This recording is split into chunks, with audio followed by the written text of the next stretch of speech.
Dans l'évangile de Jean, au chapitre 7, et versets 37 à 39, il nous est parlé du dernier jour de la fête des cabanes, le jour le plus solennel. Jésus se tint devant la foule et lança à pleine voix: si quelqu'un a soif, et qu'il vienne à moi, que celui qui croit en moi boive. Car comme le dit l'Écriture, des fleuves d'eau vive jailliront de lui. En disant cela, il fait allusion à l'Esprit que devaient recevoir plus tard ceux qui croiraient en lui. En effet, à ce moment-là, l'Esprit n'avait pas encore été donné parce que Jésus n'était pas encore entré dans sa gloire.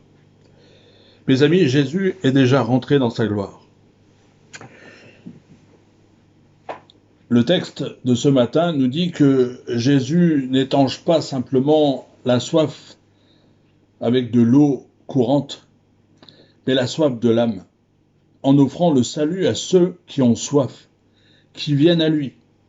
L'eau vive qu'il donne représente le don de l'Esprit, qui à la Pentecôte descend sur les disciples sous forme de langue de feu.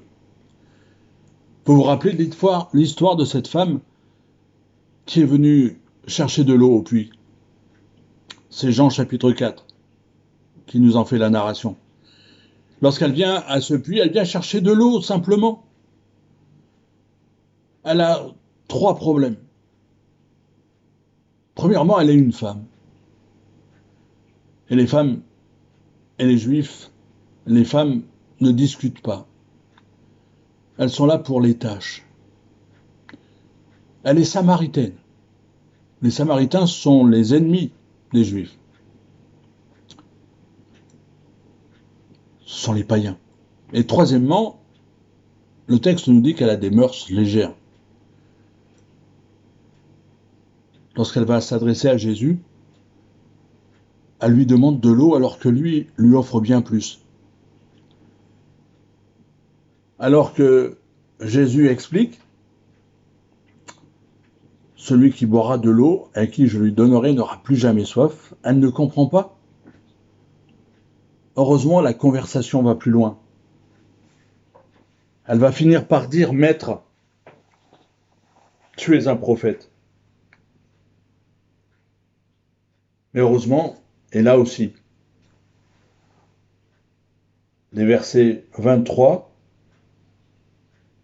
et suivants vont nous montrer que cette femme ne va pas simplement rencontrer un prophète, pas simplement un maître, mais elle va rencontrer le Messie, puisque au verset 25-26, alors qu'elle dit: je sais qu'un jour le Messie doit venir, Jésus va lui dire: je suis le Messie, moi qui te parle. Une rencontre improbable, un entretien improbable, une découverte incroyable. J'espère que nous avons reçu cette eau vive, que cette eau vive est celle qui nous abreuve chaque jour pendant ce temps de confinement, que nous ne sommes pas desséchés, mais que nous allons au puits régulièrement pour y rencontrer le Christ.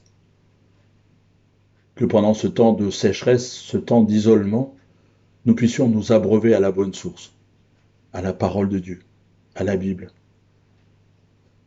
parce qu'elle nous donne la vie, parce qu'elle nous a déjà donné la vie, et parce que c'est ce qui nous permettra de tenir pendant tout ce temps, et même lorsque nous serons déconfinés.